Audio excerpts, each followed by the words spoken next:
السلام عليكم ورحمة الله وبركاته. إن الحمد لله نحمده ونستعينه ونستغفره ونعوذ بالله من شرور أنفسنا ومن سيئات أعمالنا. من يهده الله فلا مضل له ومن يضلل فلا هادي له. وأشهد أن لا إله إلا الله وحده لا شريك له وأشهد أن محمدا عبده ورسوله. فإن أصدق الحديث كتاب الله وخير الهدي هدي محمد صلى الله عليه وسلم وشر الأمور محدثاتها وكل محدثة بدعة وكل بدعة ضلالة وكل ضلالة في النار وبعد. அன்புள்ள சகோதரர்களே, நாங்கள் எமது தொடரிலே 5வது வகுப்பிலே இப்பொழுது இருந்து கொண்டிருக்கிறோம். இதில் இதுவரைக்கும் மொத்தமாக நாம் அறிமுக வகுப்பை தவிர்த்து 2 பாடங்களை படித்திருக்கிறோம். அதில் ஒன்று, அதாவது இறைவனை தனித்துவப்படுத்துதல், ஏகத்துவப்படுத்துதல் என்ற அம்சத்திலே வரக்கூடிய தௌஹீத் என்கின்ற அந்த அம்சத்தை படித்தோம். அது ஆரம்பமாக 5 வசனங்களில் அதை சுருக்கமாக நாம் படித்தோம்.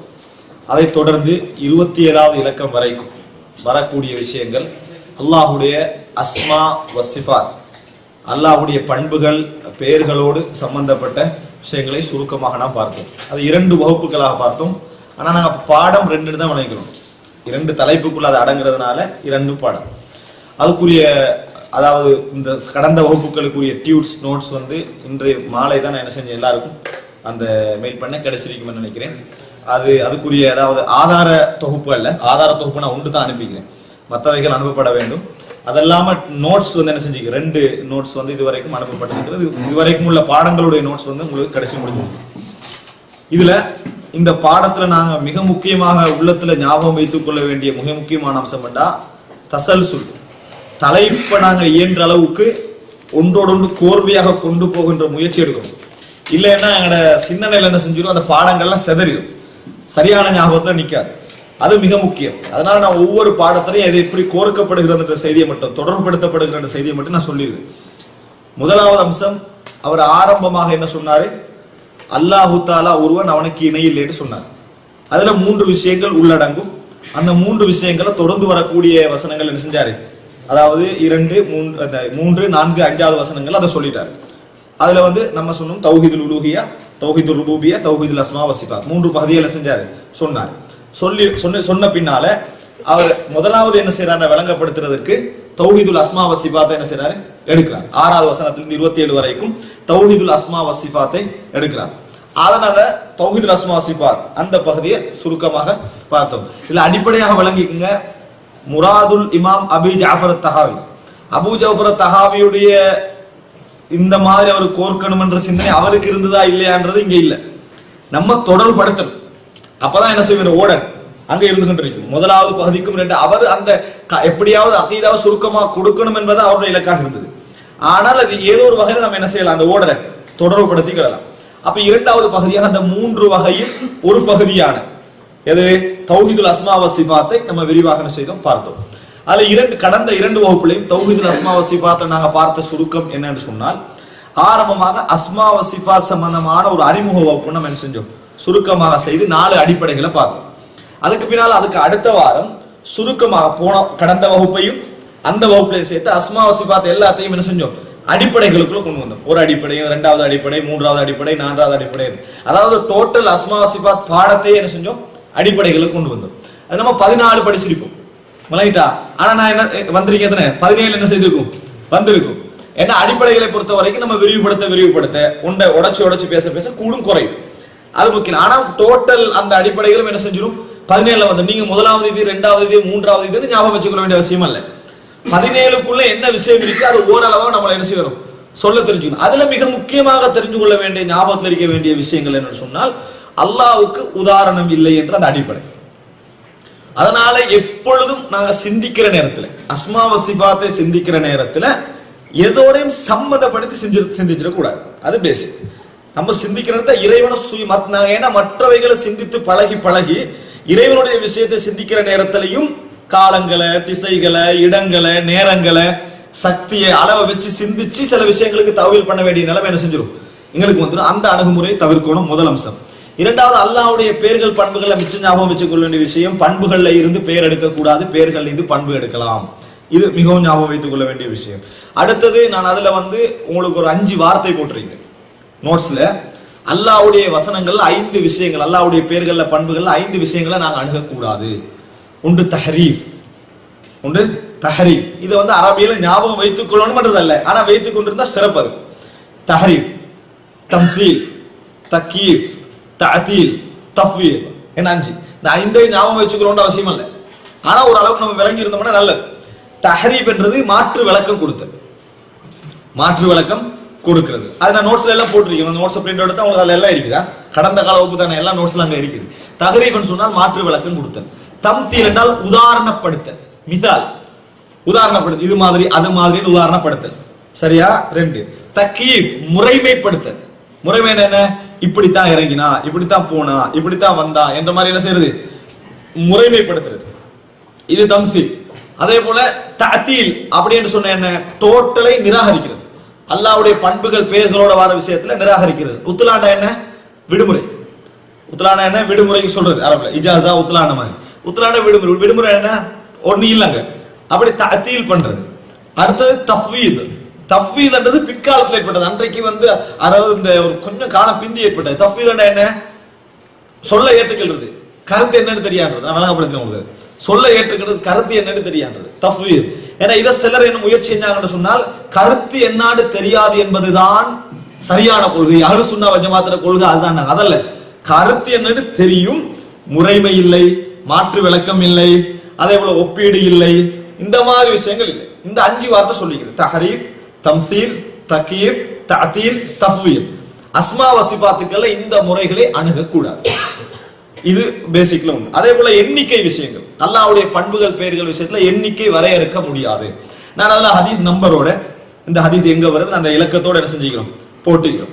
அப்ப இது நீங்க சுருக்கமாக மிகவும் ஞாபகம் வைத்துக் கொள்ள வேண்டிய காய்தாக்கள்ல இது மிக முக்கியமானது. மற்றவைகள் என்ன செய்யுங்க, இயன்ற அளவுக்கு வாசிச்ச அளவுக்கு ஞாபகம் வச்சுக்கல பாருங்க, ஏன்னா அது நல்லது. முழுமையாக ஞாபகம் இருக்காது, ஆனால் அஸ்மா வ சிஃபாத்தை பத்தி கொஞ்சம் ஒரு 10 நிமிடம் சொல்லுங்கள் அப்படின்னு சொன்னா நம்மளுக்கு சொல்ல முடிகிற அளவுக்கு என்ன செய்யணும், இந்த காய்தாக்கள் கொஞ்சம் ஓடரை ஞாபகம் வச்சுக்கணும். அந்த இடத்துல நம்ம இந்த தடமாடிடாம ஒரு ஓடர், எதை முதலாவது சொல்றது, எது 2வது சொல்றது, எது 3வது சொல்றது என்று. அடுத்தது நான் அறிமுக உரையில சொன்னேன் என்ன சொன்னால், மிகவும் பெரிய வழிகேடுகள் சிந்தனை பிரிவுகளுக்கு பின்னால ஷியா ஹவாரி, இது சிந்தனை பிரிவுகள், இதான் இஸ்லாமிய வரலாற்றில் ஏற்பட்ட மிகப்பெரிய பிரிவு. இந்த 2 பிரிவுக்கு பின்னாலும் ஏற்பட்ட மிகப்பெரிய வழிகேடுகள்லாம் எதுல முதலாக ஏற்பட்டுச்சு, அஸ்மா வ சிஃபாத்துல தான் என்ன செய்யுது, ஏற்பட்டது. கதிர கூட நம்ம அல்லாஹ்வுடைய சிஃபத், அதாவது அல்லாஹ்வுடைய சிஃபத்துக்கள்ல ஒன்றாக சொல்லலாம், அல்லாஹ்வுடைய அஃஆல்கள்ல செயல்கள்ல ஒன்றாக சொல்லலாம் கதிர கூட. ஏன், அல்லாஹ் தஆலாவுடைய நாட்டம் வந்து தக்தீர்ல உள்ளது தானே, அல்லாஹ் தஆலாவுடைய தக்தீர்ல உள்ள விஷயம். இது நம்ம ஞாபகம் வைத்துக் கொள்ள வேண்டிய ஒரு முக்கியமான அம்சம். அடுத்தது 2 குறிப்புகள் என்னன்னு சொன்னால், அதாவது நான் இமாம் மாலிக் இப்னு அனஸ்ட ஒரு விஷயம் சொன்னேன். இமாம் மாலிக் வந்து ஒரு விஷயம் கேட்டாங்க. கேட்ட நேரத்தில் இமாம் மாலிக் என்ன சொல்றாரு, அல் இஸ்திவா மஅலூமுன், இஸ்திவா என்று சொன்னால் அது என்னன்னு தெரியும், வல் கைஃபியத்து மஜ்ஹூலும், முறைமை எப்படி என்றது தெரியாது, வஸ்ஸுஆலு அன்ஹு பித்ஆ, அதை பற்றி கேட்பது பித்அத், அக்ரிஜு ஹாதல் முப்ததி, இந்த பித்அத்வாதியை வெளியே போடுங்க. அதுல நான் ஒரு வசனம் விட்டுட்டேன்னு சொன்னால் இன்னொரு வசனம் அதுல வரும், வல் ஈமானு பிஹி வாஜிபுன், அதை நம்புவது வாஜிபு. விளங்கிட்டா, அல் இஸ்திவா மஅலூமுன் வல் கைஃபியத்து மஜ்ஹூலுன் வல் ஈமானு பிஹி வாஜிபுன், அதை நம்புவது கடமை, வஸ்ஸுஆலு அன்ஹு பித்ஆ, இது ஒரு சகோதரர் என்ன செஞ்சாரு, அந்த வந்து சொல்லுவதுதானே அப்படின்னு சுட்டி காட்டினார். சரியா? அந்த வார்த்தை வரக்கூடிய விஷயம் வல் ஈமானு பிஹி வாஜிப். அதனால வந்து அது அந்த இமாம் மாலிக் பின்னாடி சொல்லி ஒரு வார்த்தைகள்ல அது ஒரு முக்கியமான விஷயம். அடுத்தது நான் வந்து அதாவது லஹு மஅனல் காலிக் வலா மஹ்லூக், லஹு மஅனல் ருபூபியா வலா மர்பூ அப்படின்னு ஒரு வசனம் வந்து அந்த அந்த நோட்ஸ்ல நான் கடந்த காலத்துல வந்து அதை வந்து நான் மொழிபெயர்த்தது வந்து நான் விளங்கின அடிப்படையில் அது மொழிபெயர்த்தேன். ஆனா அந்த மொழிபெயர்ப்பு என்னது தவறு, கருத்துல இந்த மாற்றம் வரப்போறது. மொழிபெயர்ப்பு எப்படி செஞ்சிருக்கணும் என்று சொன்னால், அதாவது வலா மஹ்லூக், படைப்புகள் இல்லாத நேரத்திலும், லஹு மஅனல், அதாவது ஹல்க், விளங்கிட்டா, அவனுக்கு படைத்தல் என்ற ஆற்றல் உண்டு, அதாவது படைப்புகள் இல்லாத நேரத்திலே. லஹு மஅனல் ருபூபியா, ஆளுதல், படைத்து ஆளுதல் என்ற அந்த தன்மை அவனுக்கு உண்டு. வலா மர்பூ, ஆளப்படுகின்றவர்கள் யாரும் இல்லாத நேரத்திலும்.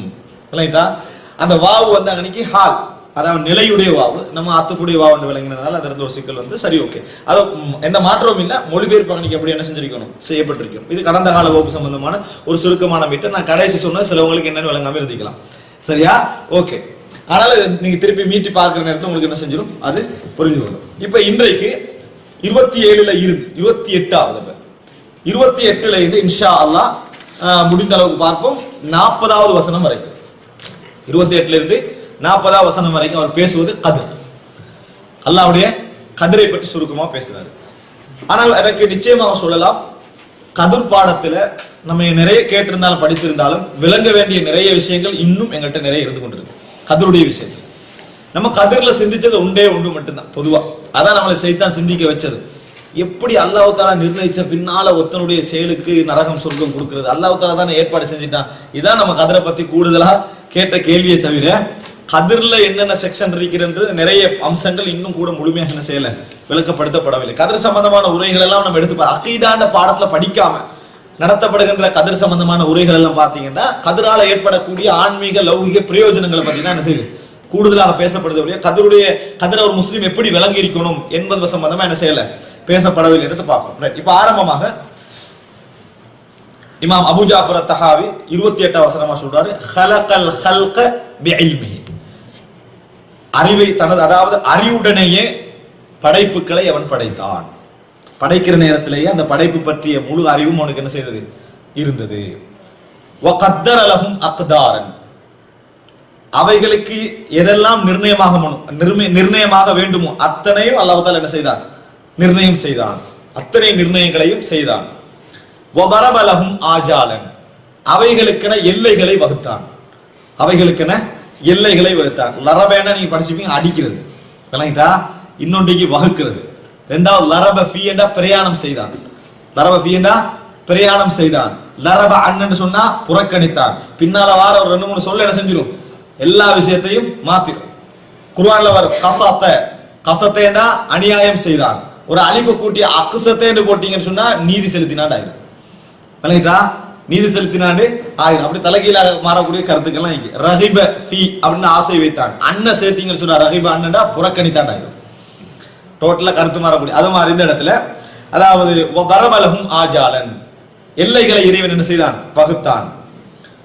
வலம் யஹ்ஃப அலைஹி ஷைஉன் கப்ல அன் யஹ்லுகஹு, அதாவது அவர்களை படைப்பதற்கு முன்னால் அவனுக்கு எந்த ஒரு விஷயமும் மறைந்திருக்கவில்லை.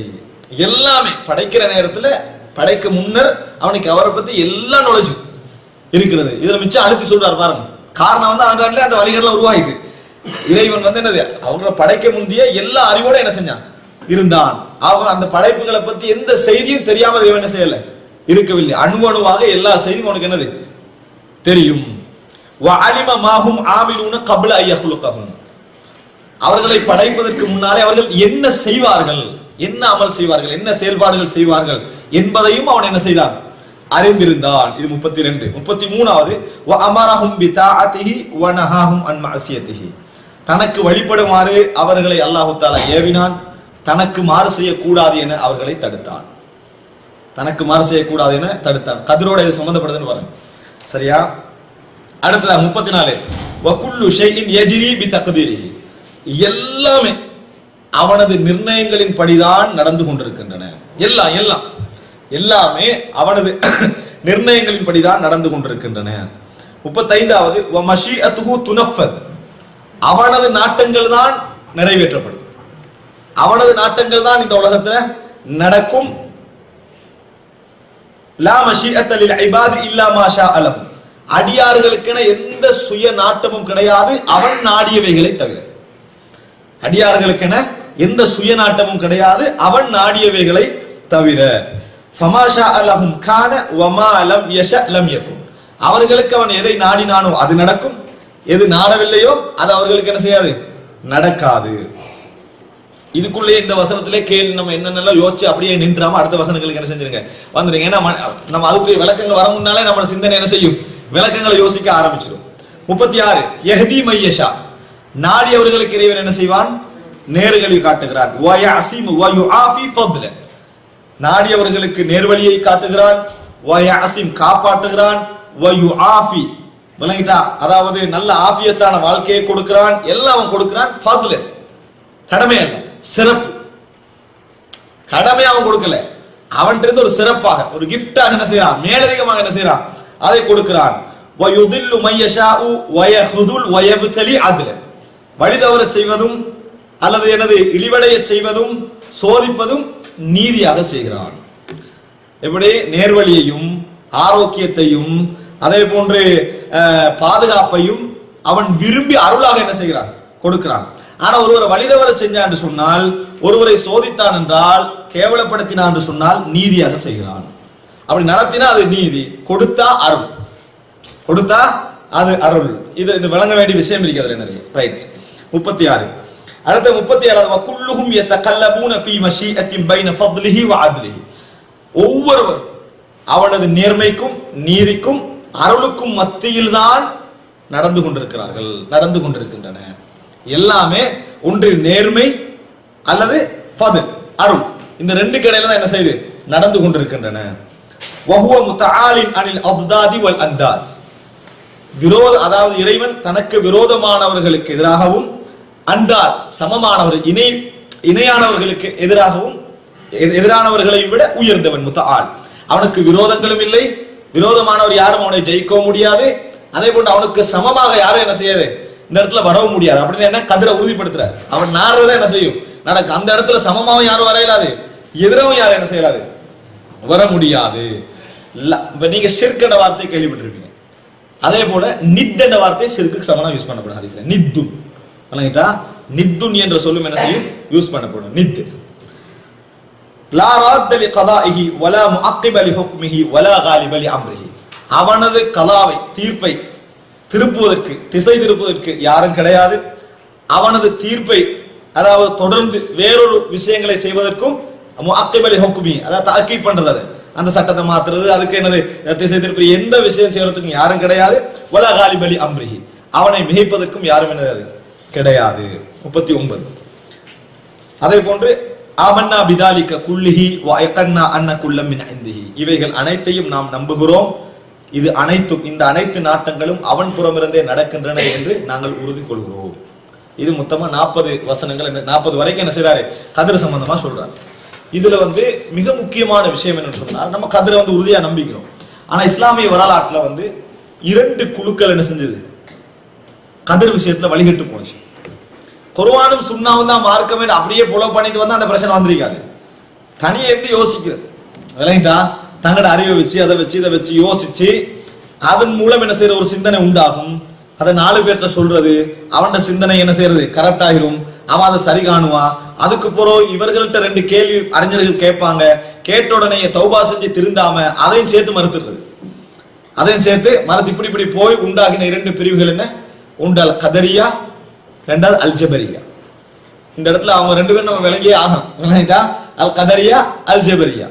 அதனாலதான் இந்த மரபு ஃபுல்லா என்ன செய்யுது, இந்த வரக்கூடியதெல்லாம் அவர்களை இலக்கு வச்சுதான் என்ன செய்யுது இந்த வசனங்கள் வந்திருக்கு. கதரியானா என்ன, நம்ம கதிரை ஏற்றுக்கொண்டவர்களுக்கு தான் கதரியா நம்ம பேர் வைப்போம். கதிரை ஏற்றுக்கொண்டவர்கள், கதிரை மறுத்தவர்களுக்கு என்ன செஞ்சிருக்குது கதரியாண்ட பேர் வந்திருக்கு. கதிரை மறுத்தவர்களுக்கு கதரியாண்ட பேர் வந்திருக்கு. உனக்கு சார்பா தான் நம்ம பேர் வைக்கணும், மறுத்தவர்களுக்கு வந்திருக்கு. ஜெபரியாண்டா என்ன, ஜப்பார்டா என்ன அடக்கி ஆளக்கூடியவன். ஜெபரியான்னு சொன்னா என்ன தெரியுமா, ஜபர் அதாவது அடியார்களுக்குன்னு எந்த நாட்டமும் இல்லை. டோட்டல் கதிர்ன்றதுல அடியார்களுக்குன்னு எந்த நாட்டம் விருப்பம் எதுவுமே இல்லை. நரகம் போறது இதே எழுதிட்டான்னு சொன்னால் அதுல அது சாய்ஸ்ல எல்லாம் எழுதல, இவருக்கு ஒரு சுதந்திரம் கொடுத்தெல்லாம் எழுதல. கன்ஃபார்மா நரகம் தான், நீ வேண்டிய வேலை செய்ய வேண்டியதான். இதுல நபிமார் அனுப்புறதெல்லாம் ஒரு பெரிய பிரயோஜனம் இல்லை, அதெல்லாம் சும்மா ஃபார்மாலிட்டி என்னது அனுப்பிக்கிற மாதிரி ஜெபரியா விருப்பம் என்றது. இது 2க்கும் மத்தியில கதிரை வழங்குறது. இது கதிரை இல்லை என்று சொல்வதற்கும் டோட்டலி அடியார்களுக்கு எந்த சுதந்திரமும் இல்லை என்று சொல்ற ஜபரியாக்களுக்கு மத்தியில என்ன செய்யணும் கதிரை வழங்கும். அப்ப கதரியாகிட்ட கொள்கை என்ன, கதிரை மறுக்கிறது. சரி, இப்ப எங்களுக்கு ஒரு ஆச்சரியம் உண்டாகும், கதிரை பத்தி இவ்வளவு குர்ஆன் வசனங்கள் எப்படி கதிரை மறுத்தாங்க. ஒன்று விளங்குங்க, வழிகேடு 2 வகை. ஒன்று தெளிவா வழங்கிறது வழிகேடு என்று சொல்லி அவைகள் என்ன செஞ்சிருவாங்க தெரியுமா, மக்கள்கிட்ட அடையாளப்படுத்துறது லேசு. இன்னொன்று இருக்குது, கொஞ்சத்தை ஏத்து கொஞ்சத்தை மறுக்கிறது. பெரும்பாலான ஆரம்ப கால வழிகேடுகள் அப்படித்தான் வந்தது. அதனால அந்த எல்லா வசனங்களுக்கும் ஒரு விளக்கம் வச்சிருப்பாங்க. கதிரை அவங்க ஏத்துக்கினாங்க கதரியாக்க, ஆனா வட்டத்தை சுருக்கினாங்க. எப்படி இந்த உலகத்துல மனிதனுடைய செயல்பாடுகளுக்கு சம்பந்தப்படாத கதிர்கள் இருக்குது, அதெல்லாம் ஏத்துக்கினாங்க. இப்பதான் மௌத்தாகுவாரு, இவர் எங்க பிறப்பாரு, எப்படி இதா செய்வார், அந்த இருக்குதே விளங்கிட்டா. அவருடைய மார்க்கத்தோடு சம்பந்தப்படாத கதிர்கள், அந்த விஷயங்கள் எல்லாம் அது அல்லாஹ், அந்த நாலேஜ் அல்லாஹ்வுக்கு இருக்கிறான், அது சந்தேகம் இல்லை. அதே போல மிருகங்களை பத்தி தாவரங்கள் இந்த கதிர், அப்ப கதிருடைய வசனங்கள் எங்க திருப்புவாங்க?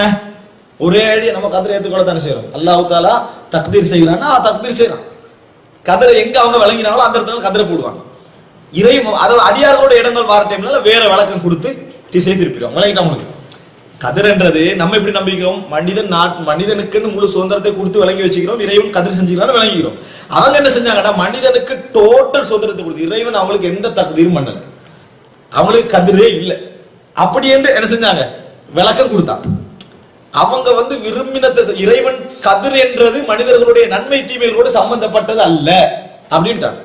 அப்ப கதிருடைய வசனங்கள் எதுக்கு? அது சம்பந்தப்படாத எல்லாத்துக்கும் கதிர், அந்த ரெண்டு சம்பந்தப்படாம மத்த எல்லாத்துக்கும் கதிர். அப்ப இப்படி வந்தாலும் இப்ப என்ன செஞ்சுருவாங்க? என்ன விளக்கம் கேட்டாலும் தஜ்ஜால் ஹதீஸ ரெண்டு முறையில மறுக்கலாம். ஒன்று என்ன? தஜ்ஜாலே இல்ல, தஜ்ஜாலே இல்ல. இன்னொன்று எப்படி மறுக்கிறது? தஜ்ஜால் இருக்கிறதெல்லாம் சரிதான், என்ன ரசூல் ஸல்லல்லாஹு அலைஹி வஸல்லம் அத்தையாத்து புற பாதுகாப்பத்தை சொல்லிக்கிறாங்க, அதெல்லாம் சொல்லிட்டு. ஆனா அந்த தஜ்ஜால் அப்படி செய்வான், இப்படி செய்வான், அற்புதம் காட்டுவான், அப்படி இப்படி அந்த ஹதீஸ் என்ன செய்யறாது? ஏற்றுக்கொள்ள முடியாது. இப்ப என்ன செய்யறது? தஜ்ஜாலை ஏத்துக்கண்டான்னு சொல்றதா மறக்கம் சொல்றதா? இந்த சிஸ்டம் விளங்கிட்டா. வழிகேட்டுல பெரும்பாலாக காப்பாற்ற முடியாத சிஸ்டம் இதுதான். தஜ்ஜால மறுக்கல என்றுவாங்க. தஜ்ஜால மறுக்கல, தஜ்ஜாலை ஏத்துக்கிட்டு தான் இருக்கிறோம். ஆனா அந்த செய்தி என்ன செய்யலாது? ஏற்றுக்கொள்ள முடியாது. இதுதான் கதரியாக்களுக்கு நடந்தது. ஜபரியாக்களோட பிரச்சனை என்னது? அதுதான் ஜபரியாக்களுடைய பிரச்சனையும் இதான் இடத்துல நம்ம புரிஞ்சுக்கணும். அப்ப இந்த இடத்துல என்ன செய்யறாங்கன்னு சொன்னால், கதிரை மறுத்துட்டாங்களா? யாரு? கதரியாக்கள் கதிரை மறுத்துட்டாங்க. மற்ற விஷயங்கள் எல்லாம் கதிர் இருக்குது, அடியாரோட நன்மை தீமை விஷயத்துல கதிர் இல்லைன்றாங்க. கதிர் இல்லைன்றா அடுத்த கேள்வி கேட்பாங்க அறிஞர்கள். என்ன கேட்பாங்க? சரி, கதிர் இல்லை என்று சொன்னா அவங்க என்ன செய்வாங்க என்றது அல்லாஹ்வுக்கு தெரியுமா? சரி, ஏற்படுத்தல விடுங்க. அவர்கள் சொர்க்கமா நல்லது செய்வாங்களா கெட்டது செய்வாங்களான்னு அவன் ஏற்படுத்தல. அவங்க என்ன செய்வாங்கன்றது இறைவனுக்கு தெரிஞ்சிருக்கணும் தானே என்று ஒரு வாதம் வச்சாங்க. பார்த்தாங்க என்னது? அதை ஏற்றுக்கொண்டா கதிரை ஏற்றுக்கொள்ள வேண்டி வரும். நல்ல வழி என்ன தெரியாது. இறைவனுக்கு என்ன? அவங்க என்னென்ன செய்வாங்கன்ற விஷயம் தெரியாது, மற்ற எல்லாம் தெரியும். இறைவனுக்கு மற்ற எல்லாம் தெரியும், எது தெரியாது? இவங்க நன்மை செய்வாங்களா தீமை செய்வாங்களா, சொர்க்கம் போவாங்களா நரகம் போவாங்களா, அது தெரியும். அப்படி சொன்னாதான் அவரோட ஆரம்ப வழிகள் என்ன செய்யும்? நியாயமாகும். அதனாலதான் முதல் வசனம் சொன்னாரு, ஹலக்கல் ஹல்க பிஐல்மி. விளங்கிட்டா? அறிவுடன் தான் படைச்சாங்க. அதை திருப்பி திருப்பி சொன்னார் பாத்தீங்களா? அறிவு விஷயத்தை திருப்பி திருப்பி ஏன் சொன்னார்ன்னு சொன்னா, அல்லாஹ் படைச்சானா, அவங்கள எல்லா விஷயங்களையும் அறிஞ்சிருந்தானா, ஆனா அவங்க நன்மை செய்வாங்களா தீமை செய்வாங்களா சொர்க்கம் போவாங்களா நரகம் போவாங்களா அந்த விஷயத்த என்னது இறைவனுக்கு தெரிஞ்சிருக்கலன்னு ஒரு குழு என்ன செஞ்சது? உருவானது. அது ஏன் உருவானது? எங்களுக்கு அதே நிர்பந்தம் ஒரு டைம்ல வரலாம். மூடலாக்கிறன்னு கேள்வி கேட்டா நம்மளோட சிந்தனை என்ன செய்யும்? எங்கேயாவது ரிலீஸ் ஆக பார்க்கும். ரிலீஸ் ஆகிறா பெரும்பாலும் சிந்தனை என்ன செய்யும்? குர்ஆனை ஹதீஸை அடிச்சுக்கிட்டு தான் ரிலீஸ் ஆகும். அந்த இடத்துல ஒரு போட்டுரும் இல்லைங்களா? அப்ப அந்த இடத்துல ஹோல் வெளியே வந்துடும். அந்த இடத்த சமாளிச்சுக்கிட்டு இருப்போம். அது ஏன் தெரியுமா? அந்த இடத்த சமாளிச்சுக்கிட்டு இருப்போம். இந்த ஹோல் வாரணம் தான் அது. அதுக்கு முந்தைய நம்ம படிச்சிட்டோமா தப்பிடுவோம். நம்ம நேரத்தோட படிச்சிட்டோமா என்ன செஞ்சுருவோம்? தப்பிடுவோம். இல்லைன்னு அகப்பட்டுருவோம். அதனால நான் சொல்றேன், அல்லாஹ் தஆலா படைக்கின்ற பொழுதே தன் படைப்பை பற்றி எல்லா வகையிலும் அறிந்து கொண்ட பின்னர் தான் என்ன செஞ்சான்? படைத்தான். இப்ப அல்லாஹ் குர்ஆன்ல சொல்றான், அலா யஅலமு மன் ஹலக். படைத்தவன் அறிய மாட்டானா அப்படின்னு கேட்கிறான். அலா யஅலமு மன் ஹலக். பின்னால் ஒரு குரூப் வரும், அவங்களுக்கு மறுப்பு சொல்ற மாதிரி என்ன செய்யறான்? அல்லாஹ் சொல்றான், அலா யஅலமு மன் ஹலக். படைத்தவன் அறிய மாட்டானா? வஹுவல் லத்தீஃபுல் கபீர். அவன் நுட்பமானவன், கபீர் எல்லா விஷயங்களையும் முறைப்படி அறிந்தவன். தபாரக, அதாவது தபாரகல 14வது வசனம். அப்ப பெரிய ஒரு ஆதாரம். ஒரு முதல் விஷயம், அல்லாஹ் தஆலா அறிவுடன் தான் என்ன செஞ்சான்? படைத்தான். அதான் முதலா சொல்றாரு. இது உங்களுக்கு கிளியர்னு நினைக்கிறேன். இரண்டாவது, வகத்தர லஹும் அக்தாரன்.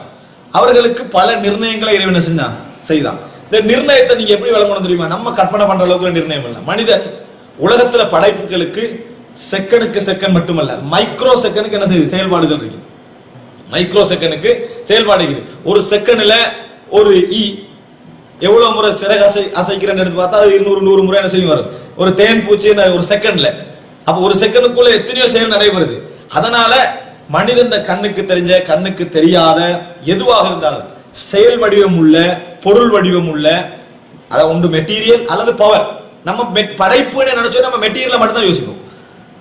இறைவன் படைப்புன்னு யோசிக்கல, எதை யோசிப்போம்? இந்த மெட்டீரியலை தான் யோசிப்போம், பவரை யோசிக்க மாட்டோம். நம்ம உதாரணமா சிரிக்கிறோம், இது ஒரு செயல்பாடு. இதை இறைவன் படைக்கிறத பத்தி யோசிக்க மாட்டோம். ஒருத்தன் வந்து என்ன செய்யறான், நான் ஒரு தர்மம் செய்யறான், அந்த தர்ம உணர்வு படைப்புன்னு நினைக்க மாட்டோம். எங்களோட உள்ளத்துல நல்ல உணர்வுகள் ஏற்படுது, இது படைப்புக்குள்ள வருதுன்னு நினைக்க மாட்டோம். அப்படி இல்ல, மெட்டீரியல் பவர் ரெண்டும் படைப்புக்குள்ள வரும். விளங்கிட்டா? வெறும் மெட்டீரியல் மட்டுமல்ல, மனிதனுக்கு வந்து மெட்டீரியல் மட்டும் தான் படைக்கலாம். ஒரு விஷயத்தை செய்யறான், இறைவன் அந்த ஆற்றலை வச்சு மனுஷன் ஒருத்தன் படைக்கிறான், உன்னை செய்யறான்னு சொன்னால் எதை வச்சு செய்யறான்? மெட்டீரியல் தான்.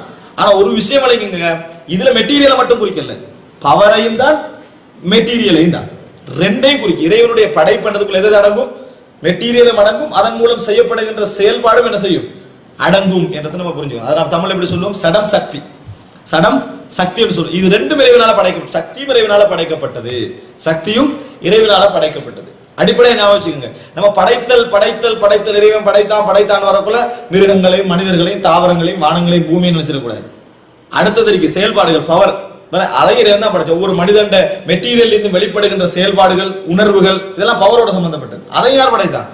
இறைவன் தான் படைத்தான் என்றதை நம்ம புரிஞ்சுக்கணும். அப்ப அடுத்தது கத்தர்லகு மக்கதாரன் என்றது நிர்ணயங்கள் செய்தான்டா எல்லாவற்றுக்கும் அதனுடைய அத்தனைக்கு இந்த உலகத்தில் ஒன்று என்னென்ன 60 வருஷத்துல 20 வருஷத்துல 30 வருஷத்துல என்னென்னதெல்லாம் கழிக்குதோ அத்தனையும் செகண்டுக்கு செகண்ட் மைக்ரோ செகண்ட் என்ன செய்ய இறைவன் அத்தனை அவன் நிர்ணயத்துல தான் நடக்குது.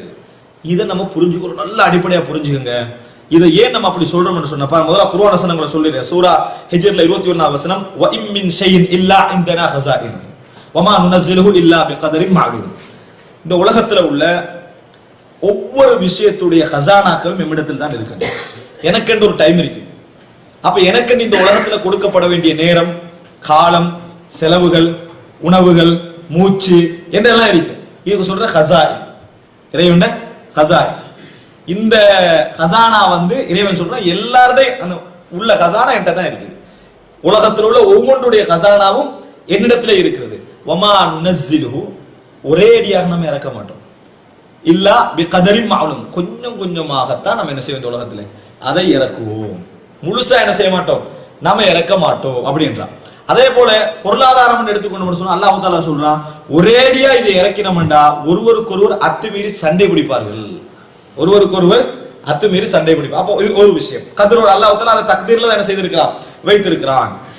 அதே போல வகுல்லு ஷைஇன் இன்தஹு பிமிக்தார், இந்த உலகத்தில் உள்ள ஒவ்வொன்றும் இறைவனிடத்தில் மிக்தார், ஒரு அளவோடு தான் என்ன செய்யுது, எல்லாம் மிக்தார். எல்லாம் வெறும் வாழ்க்கையின் செகண்ட் மட்டுமல்ல, எந்த ஒன்றான நம்மளுக்கு வேணும்னா சிஸ்டம் விளங்காமிக்கலாம். ஒரு இடத்துல அநியாயம் நடக்குது, ஒரு இடத்துல என்னது சந்தோஷம் நடக்குது. ஆனா இறைவன் சிஸ்டம் அடிப்படையில் எல்லாம் ஒரு லெவல், இது இங்க எப்ப நடக்கணும் அங்க எப்படி நடக்கும் சிஸ்டம் ஒன்று இருக்குது.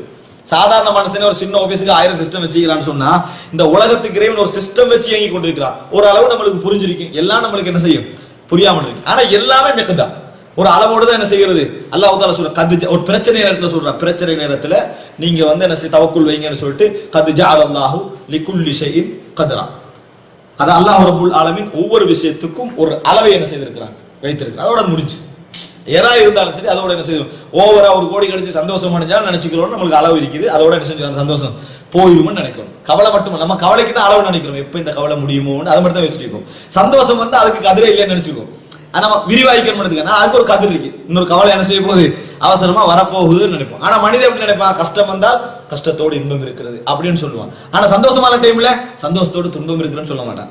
ஏன், அதை எதிர்பார்க்கலாம் அதை. ஆனா சந்தோஷத்தோட துன்பம் என்ன செய்யும், இருக்கும்ன்றதை நம்ம புரிஞ்சுக்கிறோம். நமக்கு தான் இப்ப இந்த இடத்துல அல்லாஹ் தஆலா என்ன செய்யறான்னு சொன்னா, அவர்களுக்குன்னு கதிர் வச்சுக்கிறான். இது நம்ம மிக முக்கியமாக புரிஞ்சு கொள்ள வேண்டிய விஷயம். இறைவன் என்ற அடிப்படையில் இந்த விஷயத்துல இஸ்லாம் மட்டும்தான் குவாலிட்டியா சொல்லுது. மற்றவங்க என்ன செய்யறாங்கன்னா, சிந்தனை ரீதியாக உருவாக்கப்பட்ட மார்க்கம் என்றதுனால மனிதன் சிந்தனை அடிப்படையில யோசிச்சீங்கன்னு சொன்னா, மனிதன் செயல்பாட்டுல ஒரு விதிவிலக்குன்னு கொடுத்து தான் ஆகணும். கதறியாக கொடுத்த மாதிரி எது, நன்மை தீமை விஷயம் வந்து கொஞ்சம் எக்ஸப்ஷன் கொடுப்போம், அப்பதான் நியாயம். மனிதன் மூளை என்ன சொல்லும், அப்பதான் நியாயம். சொர்க்கம் நரகம் தீர்மானிக்கிறது, அவனோட செயல்பாட தீர்மானிக்கிறது எல்லாம் இறைவன் ஏற்கனவே தீர்மானிச்சு, அவங்களுக்கு நீ தான் திருடுறது இறைவன் நாட்டம் தான், நலவு செய்யறது இறைவன் நாட்டம் தான், அப்ப என்னத்துக்கு கூலி என்று மனிதனுடைய அந்த சிந்தனை போங்க என்ன செய்யும். அப்படி யோசித்து உலகத்துல எல்லாரும் என்ன செஞ்சுக்கிறாங்க, அந்த இடத்துல ஒரு விதிவிலக்கு கொடுத்து தான் இருக்கிறான், அந்த இடத்துல ஒரு விதிவிலக்குன்னு கொடுத்துக்கிறாங்க. ஆனா இஸ்லாம் என்ன சொல்லுதுன்னா, கடவுளாக இருந்தால் அவன் வந்து நிர்ணயிக்காத ஒன்று இந்த உலகத்தை நடக்கக்கூடாது. நிர்ணயிக்காத ஒன்று அவன் ஆட்சியில நடக்குதாக இருந்தால் அவன் கடவுள் அல்ல. இதுக்காக வேண்டித்தான் கதிரில் நாங்கள் உறுதியாகிக்கணும் முதல் அடிப்படை. எப்படி, சின்ன விஷயமோ பெரிய விஷயமோ ஒரு செகண்ட் விஷயம் அவன் இந்த உலகத்துல தீர்மானிக்காம நடந்ததாக இருந்தால் அவன் அல்லாஹ் அல்ல. அதை யார் தீர்மானிச்சது? அதை யார் ஏற்படுத்தினது? இல்ல மனிதனுக்கு சுதந்திரம் இருக்கணும் தான். சரி, மனிதன் சுதந்திரம் இருக்கிறான் என்பதற்காக அவனாக சுயமான ஒன்றை ஏற்படுத்துகிறான். அதற்கும் இறைவனுக்கும் சம்பந்தம் இல்லை என்றால் அவன் இறைவன் அல்ல. வாத அடிப்படையில் யோசிச்சு பாருங்க, லாஜிக்கலாக யோசிச்சு பாருங்க. இந்த உலகத்துல நீங்க சொர்க்கம் போற விஷயமா இருந்தாலும் சரி, நரகம் போற விஷயமா, நான் திருடுறேன்னு வைங்க, இந்த திருட்டு என்ற செயல்பாட்டை இறைவன் நாடாமல், இறைவன் எழுதாமல், இறைவன் விதியாக்காமல், நானாக நினைச்சு, நானாக யோசிச்சு, நானாக திட்டம் போட்டு இறைவன் சம்பந்தம் இல்லாம இந்த செயல் நடக்குதாக இருந்தால் அதற்கு கடவுள் யார்? அந்த செயலுக்கு கடவுள் யார்? அது ஒரு செயல், அது ஒரு படைப்பு, படைக்கப்படணும். ஏன்னா எக்ஷன் உருவாகாம நடக்காது. எக்ஷனை படைச்சவன் யாரு? அந்த எக்ஷனை நான் படைச்சா இறைவன் படைக்கலடா. அப்ப அர்த்தம் என்ன? நான் உன்னை படைக்கிறேன், இறைவன் உன்னை படைக்கிறான் அர்த்தம். விளங்கிட்டு உங்களுக்கு? அது ஒரு எக்ஷனை கூட நான் படைச்சிட்டேன்டா, இறைவனுக்கு அதுக்கு சம்பந்தம் இல்லை என்று சொன்னால் வேறொரு கடவுளுக்கு அர்த்தமாகும். இந்த அடிப்படைக்காக இஸ்லாம் என்ன சொல்லுதுன்னு சொன்னால், எந்த இடத்துலையும் இறைவனுடைய படைப்பு இல்லாமல் இறைவனுடைய படைப்புக்குள்ள எதுவும் விதிவிலக்கு கிடையாது. இதனால நீங்க ஸ்ட்ராங்கா இல்லைங்க, இதை கொண்டு போய் மனிதனுடைய சுதந்திரம் என்ற செயல்பாட்டோட சம்பந்தப்படுத்தவே வேண்டாம் எப்பயும். ஆனா மூளை சம்பந்தப்படுத்தி போராட பார்க்கும். அதாவது என்ன செய்யும்? ஒன்றோடு கண்ட்ரடிக்ட் பண்ண பார்க்கும். ஆனா நீங்க சம்பந்தப்படுத்த வேணும், சம்பந்தப்படுத்தி யோசிக்கவும் வேணும். அதுக்கு காரணம் நீங்க ஒரே ஒரு பதில மனசுக்குள்ள வச்சுக்கணும். நம்ம அந்த இடத்துல விதிவிலக்கு கொடுத்தா நம்மளுக்கு ரிலாக்ஸ் மாதிரி இருக்குது. எப்படி? என்ன ரிலாக்ஸ்? அந்த இடத்துல மனிதனுக்கு டோட்டல் சுதந்திரம், இறைவன் அது நாடவும் இல்லை, தக்தீர் பண்ணவும் இல்லை. நரகம் சொர்க்க விஷயத்துல நம்ம நினைச்ச மாதிரி செஞ்ச போறதா அல்லாஹ் கூலி கொடுக்குறான்னா மூளைக்கு ரிலாக்ஸ். மத்த கேள்வி வரும். என்ன கேள்வி? நான் கேட்கிறேன், அப்போ உங்களோட எக்ஷனை படைச்சது யாரு? அது இறைவன் படைக்கல, நான் தான் படைச்சேன். அப்போ உங்களை நீங்க இதை விரும்பி செஞ்சு இறைவனுக்கு இதுக்கு சம்பந்தமே இல்லை என்றால் லாஜிக்கலா ஆகிறாரு இல்ல. அந்த கேள்வியில் என்ன போகுதுன்னா, இறைவன் ஒரு விஷயத்தை படைக்காம நம்ம படைச்சிக்கிறோம் ஆகும். அப்ப அவனுக்கு இறைவன் அல்ல. இந்த அடிப்படையை நல்லா மனசுல பதிவு வச்சுக்கோங்க. மனிதனை இந்த உலகத்துல நடக்கக்கூடிய ஒவ்வொரு செகண்ட், ஒவ்வொரு செகண்ட் நடக்கக்கூடிய நாட்டங்கள், செயல்பாடுகள் எதுவாக இருந்தாலும் இறைவன் படைப்புக்கு உட்பட்டது. இறைவன் படைக்காம என்ன செய்யாது, அது நடக்காது. இந்த தக்தீருக்கு 4 விஷயங்கள் அடிப்படை. இந்த 4 ஞாபகம் வச்சுக்கிறது மிச்சம் தான். இறைவன் தக்தீர் என்றதை நீங்க புரிஞ்சுக்கணுமா இருந்தா இந்த 4 குர்ஆன் சொல்லுது, ஹதீஸ் சொல்லுது. இந்த 4ல இருந்து நீங்க இறைவன் அந்த தகுதி அந்த இதை வெளியாக்கவே வேண்டாம். எப்ப மோதினாலும் சொல்லி இதான் பகுத்தறிவு பூர்வமானது. முதல் அம்சம் இல்முஹு.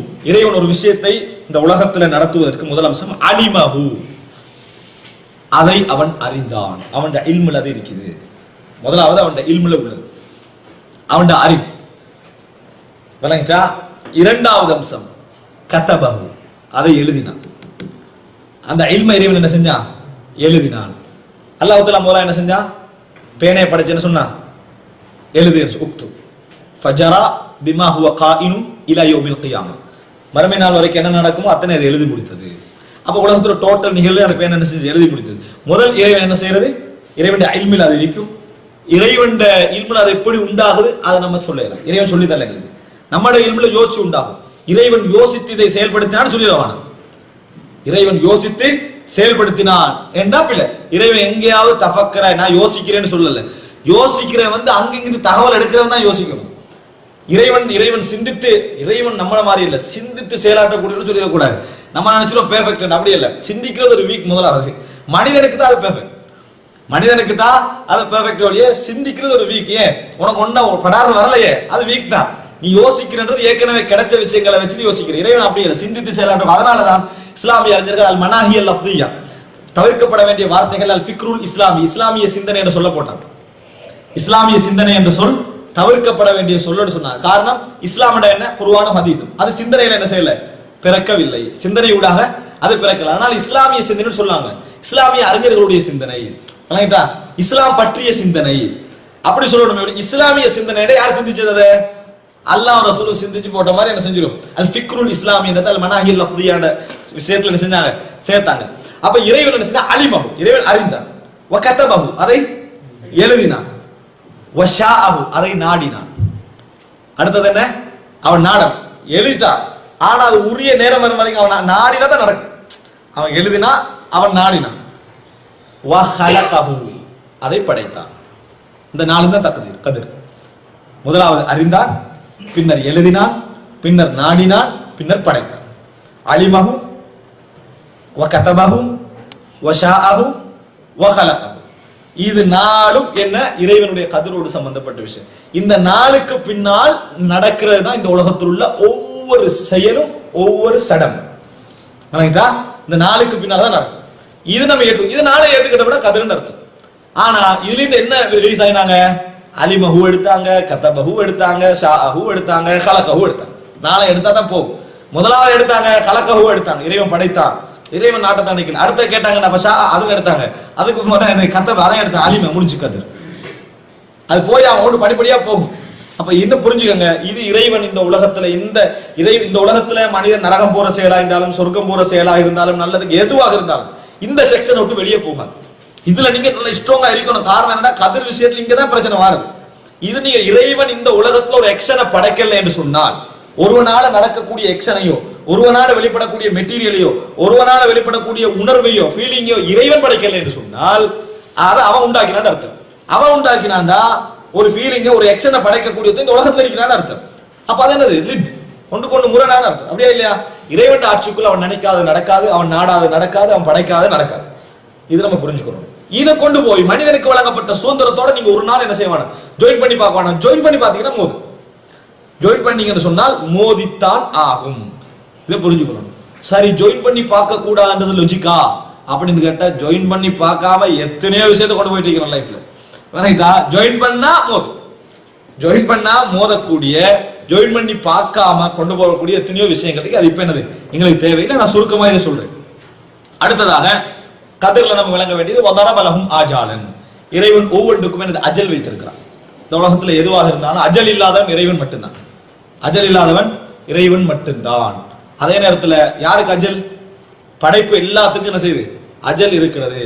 அல்லாஹ் தஆலா இந்த உலகத்துல நிரந்தரமான வாழ்க்கை வழங்கினவன் யாருமே இல்லை. இப்லீஸாக இருந்தாலும் ஈசா அலைஹிஸ்ஸலாமாக இருந்தாலும் யாருக்கு நிரந்தர வாழ்க்கை என்ன செய்யல, எதுவும் இல்லை. எல்லாரும் அழிக்கப்பட்டே தீர்வார்கள். எல்லோரும் அழிக்கப்பட்டே தீர்வு. என்னோட அவகாசம் கூடலாம் குறையலாம். அதனால எல்லாவற்றுக்கும் ஒரு அஜல் உண்டு அப்படின்னு என்ன செய்யணும்? புரிந்து கொள்ளணும். அல்லாஹ் தஆலா சொல்றான், குல்லு மன் அலைஹா ஃபான். இந்த பூமிக்கு மேல் உள்ள எல்லாமே என்ன செய்திடும்? அழிந்து விடும். ஃபனா, சரியா? அழிந்து விடும். வயபகா வஜ்ஹு ரப்பிக துல் ஜலாலி வல் இக்ராம். உனது இறைவனுடைய சங்கை மிக்க கண்ணியமுடைய இறைவனுடைய முகம் மாத்திரம் என்ன செய்யும்? எஞ்சி இருக்கும். இது சூரா ரஹ்மான்ல 26 27. வகுல்லு ஷைஇன் ஹாலிக் இல்லா வஜ்ஹ. உலகத்தில் உள்ள எல்லாமே அழிந்து போகும், ஹலக்க அழிந்து போகும், இல்லா வஜ்ஹ அவனது முகத்தை தவிர. அப்படின்னு அல்லாஹ் தஆலா எல்லாமே அவனோட படைப்புகள் எல்லாம் என்ன செஞ்சிடும்? அழிந்து விடும். இந்த அல்லாஹ்வுடைய முகத்தை தவிர, அல்லாஹ்வை தவிர என்ன, அல்லாஹ் முகத்தை தவிர என்ற விஷயங்கள் எல்லாம் என்னது மொழி நடையில புரிஞ்சுக்கிறோம். மொழி நடையில உங்களோட முகத்துக்காக செஞ்சேன்டா கை காலுக்காக செய்யலன்னு அர்த்தம் அல்ல. வணங்கிட்டா உங்களோட முகத்துக்காக செஞ்சேன், கை கொடுத்தானா அவன் அவரோட கை எங்க அப்படின்னு அர்த்தம் இல்ல. தோல் கொடுத்தான தோலை உரிச்சு கொடுக்குறேன்னு அர்த்தம் இல்ல. உலகத்துல அல்லாஹ் தஆலா சொன்னா அவங்க பேசுற மொழியில தான் அல்லாஹ் தஆலா என்ன செஞ்சான்? பிலிசானின் அரபி முபீன், பேசுற வழக்கில் அடைக்கணும். இதை கொண்டு போய் என்ன செய்வாங்க தெரியுமா? நீங்களும் மாற்று வழக்கம் கொடுக்குறீங்களா இல்லையா? நாங்கள் மாற்று, இது மாற்று வழக்கம் அல்ல, மொழி இதுதான். மாற்று வழக்கம்ன்றது மொழியில இல்லாத கொடுக்குறது. ஆனா உதாரணமா சிங்கம் மேடையில் கர்ஜித்ததுன்னா நம்ம ஒரு ஆளத்தான் விளங்குவோம். அது நான் கொடுத்த மாற்று வழக்கம் அல்ல, மொழியினது. ஊரே சிரித்ததுன்னா ஊர் எப்படி சிரிக்கும்னு திருப்பி கேட்ட கூடாது. ஊரே சிரித்ததுன்றது மொழி நடையில ஊருள்ள மக்கள் சிரிக்கிறதுக்கு என்ன செய்யுது சொல்றது. அதே போல அவன் முகத்தை தவிர மற்றெல்லாம் அழிஞ்சு போனா மொழி நடையில எதுக்கு சொல்லப்படும்? அதாவது அவன் நிப்பான்றது. இறைவனுடைய முகத்துக்காக நான் செய்தேன் என்று சொன்னா மத்ததுக்காக செய்யலன்னு அர்த்தம் அல்ல. உங்களோட முகத்துக்காக செஞ்சேன், உங்களோட முகத்துக்காக விட்டேன்னு சொல்லுவாங்க. அந்த முகத்தை பார்த்து அப்படி செஞ்சேன், நம்ம கையை பார்த்தா செஞ்சிருக்க கூடாதுன்னு அர்த்தம் இல்ல. குருடனுக்கு எந்த தகுதியும் இல்லைன்னு அர்த்தமும் அல்ல. அடிப்படை மொழி நடையில இந்த முகத்தை தவிர என்ற முகம் சம்பந்தமான சொற்கள் இந்த நடையில தான் யூஸ் பண்ணும். அதை அப்படியே சில குர்ஆன் என்ன செய்யுது யூஸ் பண்ணுது, அவ்வளவுதான். அடுத்ததாக அல்லாஹ் தஆலா சொல்றான், இந்த உலகத்துல யாருக்கு வயதளிக்கப்பட்டாலும் சரி, யாருக்கு வயதிலிருந்து குறைக்கப்பட்டாலும் சரி, எல்லாமே திட்டவட்டமாக ஒரு ஏட்டிலே இருந்து கொண்டிருக்கிறது. அல்லாஹ் தஆலா இன்னொன்று சொல்றான், என்னது? அதாவது மமாமின் தாபத்தின் ஃபில் அர்தி இல்லா அலல்லாஹி ரிஸ்குஹா வ யஅலமு முஸ்தகர்ரஹா வ முஸ்தௌதஹா. அல்லாஹ் இந்த உலகத்துல அதாவது எந்த ஒரு உயிரினமாக இருந்தாலும் அல்லாஹ் ரப்புல் ஆலமீனுக்கு ரிஸ்க் கொடுப்பது கடமை. அது எங்க போகுது எங்க வருது என்பது இறைவன் அறிந்து வைத்திருக்கிறான். எந்த ஒரு இலை விழுந்தாலும் கூட இறைவன் அறிந்து வைத்திருக்கிறான். இது அறிவை பத்தி பேசக்கூடிய வசனங்கள், விளங்கிட்டா? அதே போல அஜலை பத்தி பேசக்கூடிய வசனங்கள், இதெல்லாம் இறைவன் இந்த உலகத்தை எல்லாவற்றுக்கும் அஜல் வைத்திருக்கிறான். அடுத்தது வலம் யஃப அலைஹி ஷைஉன் கப்ல அன் யக்லுகஹும். படைப்பதற்கு முன்னால் அவர்களை பற்றிய எதுவுமே அவனுக்கு மறைந்திருக்கவில்லை. ஒரு விஷயம் கூட என்ன செய்யல, இதுதான் நடக்கும் என்றதை படைக்கிறதுக்கு முன்னாலே அவனுக்கு என்ன செய்யும் தெரியும். அப்படி என்று சொல்றது நாங்க ஏற்கனவே என்ன செஞ்சோம் அந்த உங்களுக்கு விளங்கப்படுத்திட்டேன். அடுத்தது வந்து அதே வசனம் தான் 32. அலிமமாகும் ஆமிலூன கப்ல யஹ்லுகஹும், அவர்களை படைப்பதற்கு முன்னாலே அவர்கள் ஆமிலாக என்ன அமல்கள் செய்வார்கள் என்பதை இறைவன் என்ன செய்தான், அறிந்து வைத்திருக்கிறான். வஅமரஹும் பிதாஅத்திஹி வனஹாஹும் அன் மாசியத்தி, இது மெயினான இடம். அவர்களை இறைவன் என்ன செய்தான், தனக்கு வழிபடுமாறு கட்டளையிட்டான், தனக்கு வழிபடுமாறு கட்டளையிட்டான், தனக்கு பாவம் செய்யக்கூடாதுன்னு தடுத்தான். நான் ஏற்கனவே சொன்னதும் இதுவும் தான் இந்த இடத்துல நம்ம சொன்ன மோதிர இடம் உண்டு. இதை நம்ம சிந்தனை ரீதியாக ரெண்டையும் ஒரு இடத்துல வச்சு ஒரு நாள் யோசிக்கிறோம். இது அந்த கோணத்துல யோசிங்க, இந்த கோணத்துல யோசிங்க. இறைவன் என்ற தகுதி அடிப்படையில் யோசிக்கிற நேரத்தில் அவன் நாடாதது நடக்காது, அவன் படைக்காதது நடக்காதுன்னு ஏற்கனவே சொல்லிட்டேன். மற்றபடி மனிதனுக்கு இறைவன் சுதந்திரம் தந்திருக்கிறான். மனிதனுக்கு இறைவன் சுதந்திரம் தந்திருக்கிறான். எது சுதந்திரம்? நன்மை எது தீமை எது என்று இறைவன் காட்டி, நன்மையை செய், அதுக்கான ஆர்வம் கொள், தீமையை என்ன செய், விலகிக்க என்று சொல்லிக்கிறான். நம்ம நினைச்சா நன்மையை செய்யாம இருக்கலாம், நன்மையை செய்யாம இருக்கலாம், இறைவன் விருப்பத்துக்கு மாற்றமாக நடக்கலாம், இறைவனுக்கு எதிராக பேசலாம். அதுக்கு சுதந்திரம் என்ன செஞ்சுக்கிறான், இறைவன் தந்திருக்கிறான். அதற்கு சுதந்திரம் தந்து நம்ம விரும்பினால் இறைவனை என்ன செய்யலாம், ஃபாலோ பண்ணலாம், இறைவன் கட்டளைகளை அடிமைப்படலாம். இந்த ரெண்டும் எங்களுக்கு சுதந்திரம் தந்திருக்கிறான். நீங்க செய்யறதை பொறுத்து உங்களுக்கு கூலி கிடைக்கும், நீங்க செய்யறதை பொறுத்து கூலி கிடைக்கும். ஆனால் இன்னொரு நாட்டம் இறைவன், அதுல நம்ம விரும்பினா நடப்போம், விரும்பினா நடக்க மாட்டோம்ன்றது இல்லை. இதுல நம்ம விரும்பினா செய்யலாம், விரும்பினா செய்யாமல் இருக்கலாம். ஆனா ஒரு காலம் நினைச்சிடாதீங்க, இந்த இதான் மிச்சம் நுட்பமான இடம். சரியா? ஒரு காலம் நினைச்சிடாதீங்க, இறைவன் நம்ம உதாரணமா மொத்த திருட நினைக்கிறான், இவன் நாடுவதற்கு இறைவன் நாட வேண்டும். தெளிவா பேசுறேன். சரியா? இவன் திருட நினைக்கணும்டா இறைவன் நினைக்காம அவன் நினைக்க இயலாது. அவன் நாட்டத்தை இறைவன் முதலாவது அறிந்தான், பின்னர் என்ன செஞ்சான், இறைவன் இல்மில் இருந்து அவன் தான் எழுதினா, அவன் தான் அதை நாடினா, இந்த டைம்ல அவன் திருடணும்னு அவன் தான் நாடினா, அவன் தான் அவனுக்காக வேண்டி படைச்சான். இது எந்த அடிப்படையில? இறைவன் அந்த அடிப்படையில அந்த ஆக்ஷன் அவன்ட்டு அப்படி இல்லாட்டி வெளியே வராது. இதற்காக வேண்டி இறைவன் நிர்பந்தித்தான் என்று விளக்க கூடாது. அது ஒரு பகுதி. இறைவன் இவனுக்கு ஒரு சுதந்திரம் கொடுத்தான், சிந்தனையை கொடுத்திருக்கிறான். அதப்படி அவன் என்ன செய்யலாம், இந்த விரும்பினா இந்த திருட்டை செய்யலாம், விரும்பினா திருட்டை விடலாம். அவன் திருட்ட நாடுவான்னு சொன்னா இறைவன் திருட்ட என்ன செய்யறான், ஏற்படுத்தி படைத்தான் விளைக்கிறோம். இந்த நுட்பமான இடத்துல எப்பயும் மோதினம் சொன்னா நிக்க அதுக்கு பதில் நம்ம காணவும் இயலாது.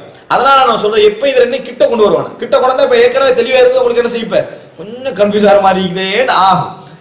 கிட்ட நெருக்கமாக கொண்டு சொன்னு செஞ்சிடும். சரி, அதான் கிட்ட மிச்ச நெருக்கமாக கொண்டீங்கன்னா உங்களுக்கு என்ன செஞ்சிடும், மிகவும் கன்ஃபியூஸ் ஆகிடும். அதனால நீங்க அடிப்படையா விளங்கி வச்சுங்க. ரெண்டு அம்சம், ரெண்டா பிரிச்சு. இறைவனுடைய தகுதி என்ற அடிப்படையில் வந்தீங்கன்னு சொன்னால் என்ன, இறைவன் ஒன்றை அறிந்தான், ஒன்றை எழுதினான், ஒன்றை நாடினான், ஒன்றை படைத்தான். அது இறைவன் என்ற ஆற்றலின் அடிப்படையில் அது உண்டு. இரண்டாவது என்ன, மனிதனுக்கு இறைவன் என்ன செஞ்சுக்கிறான், சுதந்திரம் வழங்கி இருக்கிறான். நம்ம ஒரு சுதந்திரத்தை அடிப்படையில் ஒன்றை சாய்ஸ் பண்றோம் என்று சொன்னால் அது இறைவன் ஏற்பாடுன்னு கட்டாயம் விளங்கி ஆகணும், ரிலீஸ் ஆக வேணும். விளங்கிட்டா? இறைவன் ஏற்பாடு தான். ஆனால் மனிதனுக்கு ஒரு சுதந்திரம் கொடுத்து அது எப்படி விளங்கணும் தெரியுமா? உதாரணம், ஒரு சிகரெட் முன்னால இருக்கு, எனக்கு இல்ல, உதாரணம். சரியா? இருக்குன்னு விளங்குங்க.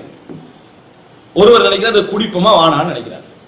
இப்ப எங்களுக்கே விளங்குது, கதிர்ல என்ன எழுதிக்கிறான்னு தெரியாது, கதிர்ல என்ன எழுதிக்கிறான்னு தெரியாது. ஏன மனசு நல்லாவே பிராக்டிக்கல் ஆதாரம், ஏன மனசு ஃபீல் பண்ணுது, விரும்பினா இதை எடுக்கலாம், விரும்பினாத விடலாம்ன்றது எனக்கு விளங்குது, நல்லாவே விளங்குது. நான் இப்ப எடுத்தேன் என்று சொல்லி எடுத்து குடிச்சிட்டேன் என்று சொன்னவர் என்ன சொல்றேன் தெரியுமா, அல்லாஹ் தஆலா கதிர்ல என்ன செய்திருக்கிறான், இது எழுதிக்கிறான். நான் இவ்வளவுதான் விரும்பி அந்த இடத்துல ஓடி இருந்தாலும் சிகரெட் என்ன விரட்டி என்ன செஞ்சிருக்கும், வந்திருக்கும் அப்படின்னு மனசை என்ன செய்யறான், ஒரு வாதம் வைக்கிறான். அதை காபிர்கள் சொன்னாங்க. என்ன சொன்னாங்க தெரியுமா, இறைவன் நாடி இருந்தால் நாங்கள் முஸ்லிக்களாக ஆகி இருக்க மாட்டோம், இறைவன் நாடி இருந்தால் நாங்கள் முஸ்லிக்களாக மாட்டிருக்கோம். அல்லாஹ் தஆலா நாடி இருந்தாலும் நம்ம என்ன செய்யறோம், இணை வைக்கிறோம்னு சொன்னா. அல்லாஹ் தஆலா சொன்னா நீங்க என்ன செய்றீங்க, யூகமா பேசுறீங்க, யூகமா பேசுறீங்கன்னு சொன்னா. உண்மையிலேயே மத்த நாட்டத்தை இறைவன் மறுக்கல. எது அல்லாஹ் நாடாம இறை வைக்கலான்ற நாட்டத்தை மறுக்கல, சுதந்திரத்தை மறுத்ததால இறைவன் என்ன செஞ்சான், அத சொன்னா. சுதந்திரம் இல்லாம இல்ல. நம்ம எந்த செயலை பாருங்க, நம்மளுக்கு முன்கால ரெண்டு சாய்ஸ் இருக்கு, நம்மளுக்கு முன்கால ரெண்டு சாய்ஸ் இருக்கு. விரும்பினா செய்யலாம், விரும்பினா செய்யாம இருக்க. செய்த பின்னால நம்மளுக்கு கன்ஃபார்மா தெரிஞ்சுக்கணும் இது கதிர். ஆனா செய்ய முந்தி ஒரு சுதந்திர உணர்வு இருந்தது, அதுக்கு தான் கேள்வி. செய்ய முன்னால உங்களுக்கு ஒரு சுதந்திர உணர்வு இருந்தது, அதுக்கு தான் கேள்வி. அது இதை விட மரபினால கூட விளங்கும். செய்ய முன்னால நம்மளுக்கு ஒரு சுதந்திரம் இருந்தது, விரும்பினா செஞ்சிருக்கலாம், விரும்பினா செய்யாம இருக்கலாம். சரி, இது ஏன் வாத படிப்பில் தெரியுமா, பிராக்டிகலி வாத படிப்பில் மனுஷன் இது எங்க மட்டும் தெரியுமா யூஸ் பண்றான், மறுமையுடைய விஷயத்துக்கு மட்டும்தான் யூஸ் பண்றான். ஒரு பாம்பு வருது வீட்டுக்கிட்ட. அல்லாஹ் நாடினா மௌத்த எழுதிக்கிறான், அல்லாஹ் நாடினா வாழ்வை எழுதிக்கிறான். சரியா? கடிச்சா கடிச்சிட்டு போக முடியும், யாரும் செய்யறது. அங்க பாஞ்சு விழுந்து எழுப்பி பாம்பால அடிச்சுட்டு அல்லாஹ் தாலா கதிரில பாம்பை அடிக்கணும் எழுதிக்கிறான்னு என்ன செய்யறான், சொல்லிடுறான். அதே போல ஒரு காய்ச்சல் வருது, தனக்கு காய்ச்சல் வருது, அல்லாஹ் நாடினா என்ன செய்யும், குணமாகும். அல்லாஹ் நாடி குணமாகாதண்டு இருக்க மாட்டான். அங்கனிக்கு என்ன செய்வான்னு சொன்னா அவசரம் மருந்தெல்லாம் எடுத்துவிட்டு அல்ஹம்துலில்லாஹ் அல்லாஹ் தாலா குணமாகணும் நாடி இருக்கிறான். அதே போல ஒரு 50 நாள் இன்றைக்கு போய் முதலாவது வருஷம் நின்றீங்கன்னா உங்களுக்கு கிடைக்கும் அப்படின்ட்டா அல்லாஹ் நாடினா அந்த 50 நாள் என்ன செய்யும், என் வீட்டுக்கு வந்து சேரும். அல்லாஹ் நாடாட்டி என்னது சேராதுன்னு இருக்க மாட்டான். நேரத்தோடைய அன்றைக்கு நேரத்தோட எலும்பு ரெட்டியாக எல்லாம் முடிஞ்சு முதல் சப்ளை எடுத்து அல்ஹம்துலில்லாஹ் முயற்சிக்கு தான் அல்லாஹ் தாலா என்ன செய்வான், ரிசால்ட் கொடுப்பான்னு அங்கனிக்கு ஒரு காய்தா. அப்ப என்ன சொல்றான்டா, உலகத்துடைய நலவு திருமண விஷயம் அல்லாஹ் நாடினா நம்மளுக்கு நல்ல ஒரு மனைவி கிடைக்கும், அல்லாஹ் நாடினா இது கெட்டு போடணும், நம்ம அதை பத்தி பார்க்க வேண்டிய அவசியமே இல்லைன்னு யாரா இருந்திருக்கேன் அந்த உலகத்துல, இல்லவே இல்லை. சரியா? அப்ப என்ன விளங்குது, உனக்கு பிராக்டிக்கலி அதுல உனக்கு சுதந்திரம் இருக்கிற இடத்த நீ ஃபீல் பண்ற, உணர்ற, அதுக்கேற்ற மாதிரி ஒரு வாழ்க்கையில டெவலப் ஆகி முன்னேறிக்கிட்டு போற. ஆனா எங்க மட்டும் சைத்தான் உன்னை தூண்டுறான், மார்க்க விஷயத்துல மட்டும் சைத்தான் தூண்டி அதை அவனை மோத வச்சு காட்டுறான். உண்மையாகவே உனக்கு அந்த மோதிர சிந்தனை அது சரியாக இருந்தா நீ எல்லாத்துலயும் அப்ளை பண்ண. ஒருத்தர் இருக்கிறார், வீட்டிலேயே என்ன செய்யறாரு, இருக்கிறாரு, அவர் எல்லா வகையில எந்த செயல்பாடு மற்ற நிலைமையில இருந்தாருன்னா பரவாயில்ல. அப்படி கோமா நிலையில் உள்ளவர் தவிர வேற யாரும் என்ன செய்ய மாட்டீங்க, நீங்க பார்க்க முடியாது. ஒன்று இல்லாட்டி ஒன்று நம்மளுக்கு தேவை விளங்காம வைக்கலாம். ஒரு ஆள் அப்படி இருக்கிறாரு, அவன் நம்ம எல்லா டைம்ல என்ன செய்வான், எல்லா வேலையும் செய்யதான் செய்வான். அதனால ஒன்றை புரிஞ்சுங்க, சாத்தியமற்றது. மனிதன் சுதந்திரத்தை சரியாக உணர்கிறான். நல்ல விஷயங்கள் கெட்ட விஷயங்களை மட்டும் வாரத்துக்காக என்ன செய்யறான், இதை யூஸ் பண்றான். அதனாலதான் அல்லாஹ் தஆலா சொல்றான், உஹது யுத்தம் போனாங்க தானே, முனாஃபிகீன்கள் ஓடி வந்துட்டாங்க. ஓடி வந்தோடனே அங்க நிறைய பேர் கொல்லப்பட்டு தோல்வி அடைச்சிட்டாங்க. நினைச்ச மாதிரியே உஹது யுத்தம். உடனே சொன்னாங்க, அவங்க எல்லாம் எங்களோட இறந்திருக்க மாட்டார்கள், எங்களோட அவங்க வந்திருக்க இறந்திருக்க மாட்டார்கள் அப்படின்னு சொன்னான். அல்லாஹ் என்ன சொன்னா தெரியுமா, அழகான பதில். அப்படின்னா நபியை சொல்லுங்கள், நீங்கள் மரணிக்காமல் இருந்து விடுங்கள் என்று சொல்லுங்கள். இந்த பதில் நல்லா ஆகியமட்டா யோசிச்சுக்காரு. நீங்கள் முடியும் அப்படி என்றால் மரணிக்காமல் இருந்து விடுங்கள். ஏன், உங்களுக்கு தான் மௌத்தாறு இடம் தெரியுது, விளங்கிட்டா, எங்க மௌத்தாருன்னு தெரியுது. அதனால நீங்க எங்களோட வந்திருந்து அவர்கள் மௌத்தா இருக்க மாட்டான்னு வேற சொல்லிட்டீங்க. இனி மௌத்தாறு இடத்துக்கு நீங்க போக வேணாம், அப்ப உங்களுக்கு மௌத்தாகாம இருக்கலாம் தானே என்று அல்லாஹ் தஆலா பதில் சொன்னான். உண்மையில என்ன நடக்குது, நடந்த பொறவு மெதுவா என்ன செய்யறா, கதிர் தெரிஞ்சுட்டு நடந்தவைகள் எல்லாம் எனக்கு கதிர் தெரிஞ்சுட்டா இல்லையா, இதான் கதிர், நடக்க போறது தெரியாது.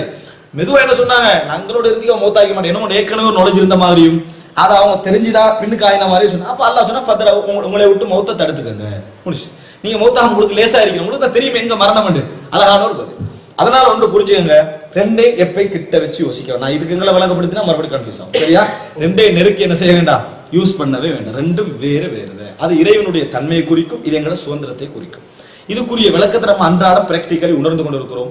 மறுமை நாள் போகிற இடத்துல அல்லாஹ் என்ன செய்வான், அதை கொஞ்சம் விரிவாக விளக்கமாகவே நம்மளுக்கு என்ன செஞ்சிடும், பதாலஹும் மாலம் யகூனு யஹ்தஸிபு, நம்ம நினைக்காதெல்லாம் மறுமை நாள் என்ன செய்யும், விளங்கும் அல்லாஹ் தஆலா சொல்லி காட்டுகிறான். அடுத்ததாக அப்ப இதான் முக்கியம். அடுத்ததாக மறுபடியும் திருப்பி சொல்ற, வக்குல்லு ஷைஇன் யஜ்ரி பிதக்தீரிஹி, எல்லாமே இறைவனுடைய தக்தீர் அடிப்படையில் தான் நடக்கிறது. திருப்பி திருப்பி அந்த வார்த்தை என்ன செய்யும், வரும். அடுத்தது வ மஷீஅத்துஹு துனஃபத், அவனுடைய நாட்டங்கள் தான் இந்த உலகத்தில் நடக்கும். நான் ஆரம்பத்துல சொன்னது மீட்டுப்படுது, அவனது நாட்டங்கள் தான் இங்க உலகத்துல நடக்கும். லா மஷீஅத்த லில் இபாத் இல்லா மா ஷா அல்லாஹ், இறைவன் நாடியவைகளை தவிர அவனுக்கு அடியார்களுக்கு எந்த நாட்டமும் கிடையாது. அது ஆரம்ப செக்ஷன்ல போட்டுங்க. ஃபமா ஷா அலஹும் கான வமா லம் யஷா லம் யகுன், அவன் நினைத்தவைகள் நடக்கும், நினைக்காதவைகள் நடக்காது. இதை என்ன செஞ்சாங்க பிற்காலத்துல இமாம் இப்னு தைமியா, இமாம் இப்னு கைம் ஜௌஸரி ரஹ்மத்துல்லாஹி ஒரு அழகா ரெண்டா அழகா விரிச்சான் ஈஸியா. இராதா அல் கௌனியா, இராதா அஷ்ஷரஇ, இறைவனது படைப்பியல் நாட்டம், ஆன்மீகவியல் நாட்டம் அப்படி ரெண்டா பிரிச்சார். படைப்பியல் நாட்டத்தை யாருக்கும் மறுக்கல, நடந்தே படைப்போடு சம்பந்தம், அவன் படைத்தல் தன்மையோடு சம்பந்தப்பட்டது. மார்க்கவியல் நாட்டத்தை பொறுத்த வரைக்கும் நடக்கும், நடக்காம இருக்கும். ஏன், இறைவன் என்ன விரும்புறாங்க, எங்கள்கிட்ட நல்லது செய்யணும்னு விரும்புறான். எல்லாரும் நல்லது செய்யறாங்களா, இல்ல. இது வேற அது வேற. என்ன படைப்பியல் நாட்டம், ஆன்மீகவியல் நாட்டம் ரெண்டு பேர் வச்சார். அல் இராதா அல் கௌனியா, அல் இராதா அஷ்ஷரஇ. காண நடக்குது படைப்பியல் நாட்டம், அடுத்து என்ன ஆன்மீகவியல் நாட்டம். அல்லாஹ் தஆலா நல்லதை எங்கள்கிட்ட எதிர்பார்க்கிறான், கெட்டதை வேணான்னு சொல்றான். ஆனா நம்ம நினைச்சா என்ன செய்யலாம், மாறு செய்யலாம், அந்த நாட்டத்துக்கு மாறு செய்யலாம். ஆனா இறைவனுடைய படைப்பியல் நாட்டம் இருக்குது, படைப்போடு சம்பந்தப்பட்ட நாட்டம். அதுல உலகத்துல என்ன செஞ்சாலும் என்ன செய்யும், அது நடந்தே தீரும். ரைட். அடுத்ததாக அல்லாஹ் ரப்புல் ஆலமீன் நேர்வழி காட்டுகிறான், பாதுகாப்பு அளிக்கிறான், ஆரோக்கியம் அளிக்கிறான். எப்படி, சிறப்பாக மேலதிகமாக. அவனுக்கு கடமையெல்லாம் இல்லை, விரும்பி அதை செய்கிறான். யாரையாவது வழிதவறு செய்தால், யாரையாவது எனது சோதித்தால், யாரையாவது இறைவன் இழிவுபடுத்தினால் அது நீதியாக இதுல நடக்குது. ஏன்னு சொன்னால் மனிதன்ட்ட ஒரு சிந்தனை வருது, அல்லாஹ் தஆலா ஏன் இவர்களை சொர்க்கவாதியாகவும் இவர்களை நரகவாதியும் ஆக்கினா, அநியாயம் இல்லையா? இது போன்ற விஷயங்களை என்ன செய்து வருது. ஆனா அஹ்லுஸ் சுன்னா அதை எப்படி யோசிச்சாங்கன்னா, இறைவன் தன்னை பத்தி தெளிவா ஒரு விஷயம் சொல்லிட்டான், வமா அன பிதல்லாமின் லில் அபீத், நான் அடியார்களுக்கு அநியாயம் செய்பவன் அல்ல, நான் அடியார்களுக்கு அநியாயம் செய்பவன் அல்ல. வலா யுதுலமூன ஃபதீலா, ஒரு கடுகளவேன் அவர்கள் என்ன செய்ய மாட்டார்கள், அநியாயம் இழைக்கப்பட மாட்டார்கள். யா இபாதி, எனது அடியார்களே, இன்னி ஹர்ரம்து துல்ம அலா நஃப்ஸி வஜஅல்துஹு பைனக்கும் முஹர்ரமா ஃபலா ததாலமு, எனது அடியார்களே, நான் என் மீது அநியாயத்தை ஹராமாக்கி இருக்கிறேன்.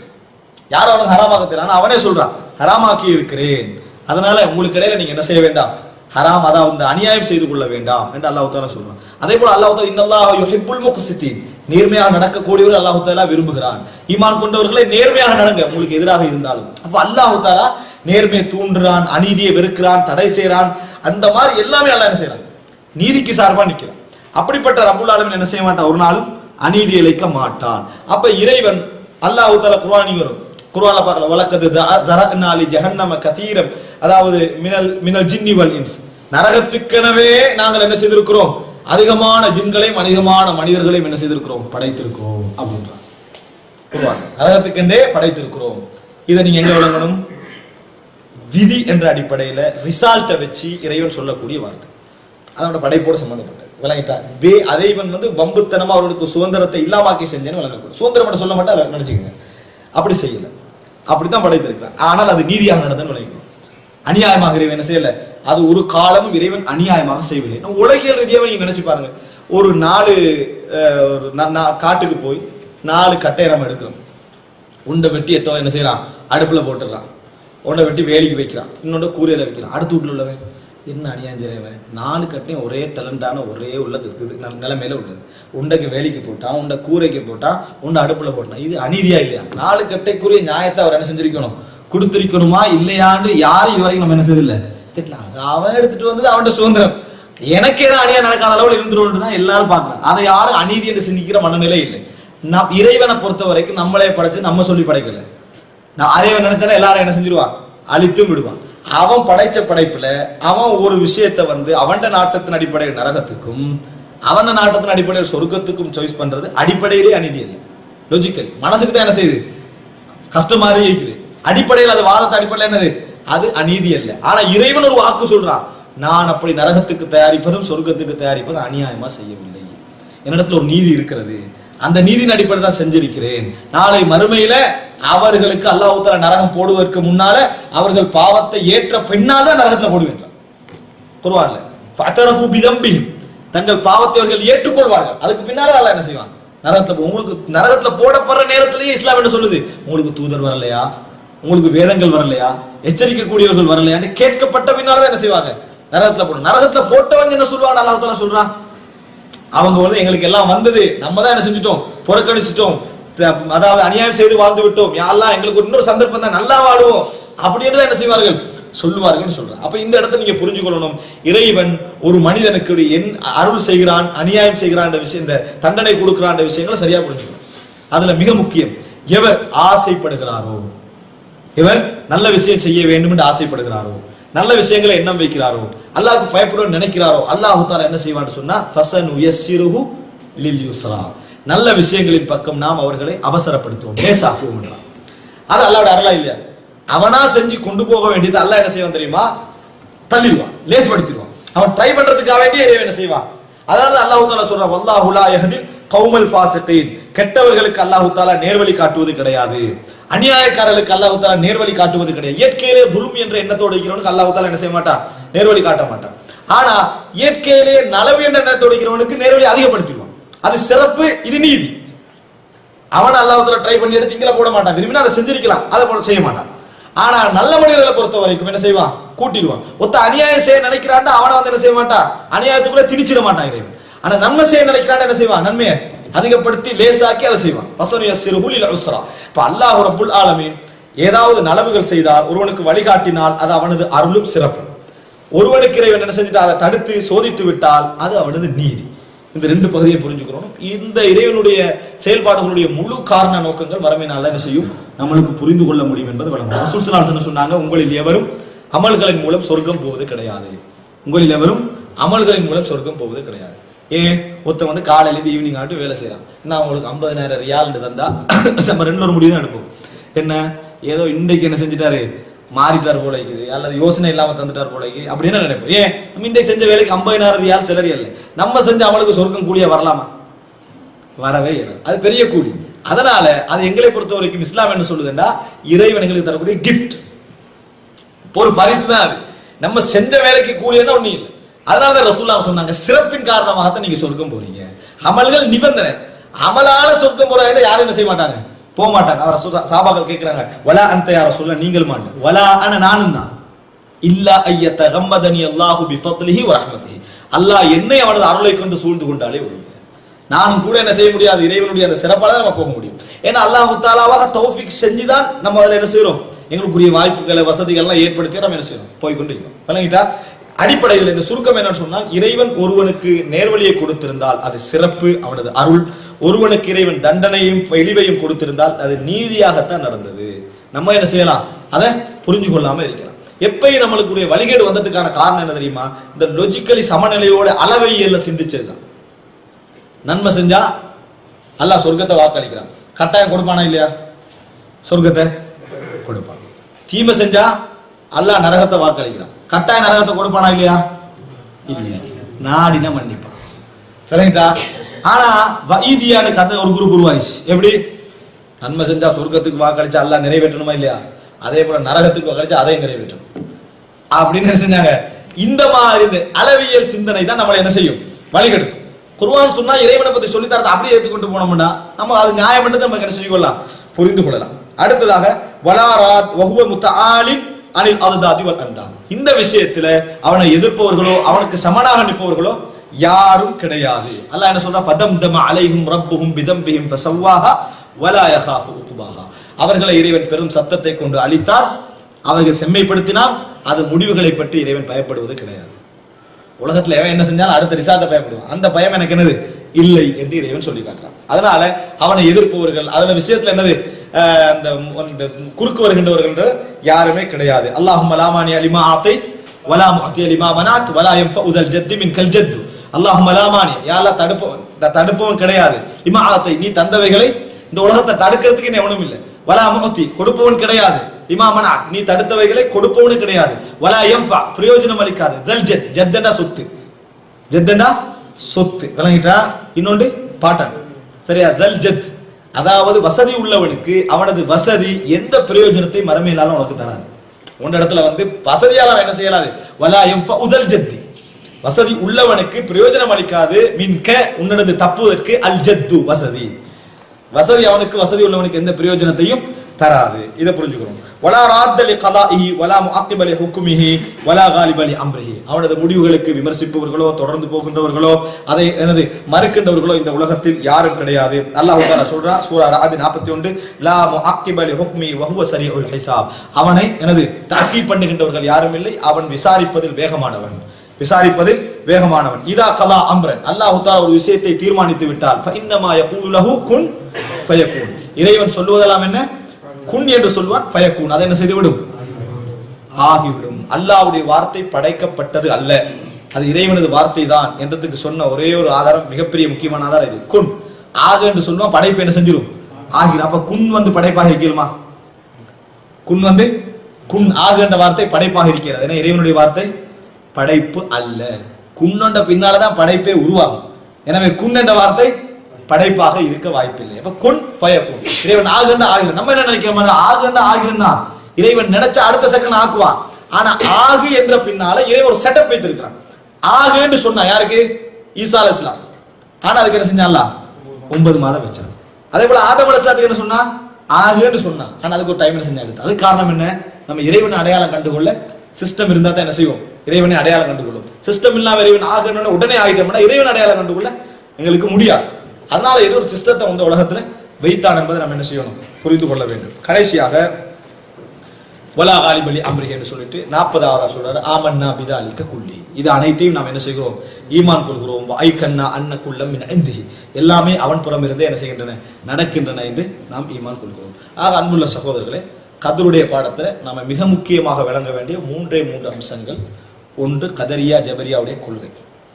2, இறைவனுடைய படைத்தல் சம்பந்தமான நாட்டத்தையும் மனிதருக்கு வழங்கப்பட்ட சுதந்திரத்தையும் சம்பந்தப்படுத்தி என்றைக்கு என்ன செய்யக்கூடாது, சமநிலையில வச்சு யோசிக்க கூடாது.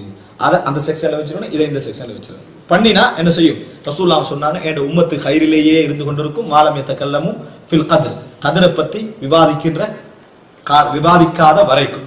அதுல விவாதிச்சோம்னா 4-5 பேர் கலந்துக்கிட்டே போயிட்டு இருப்பாங்க, முடிவு வராது. என்ன செய்யாது? முடிவு வராது.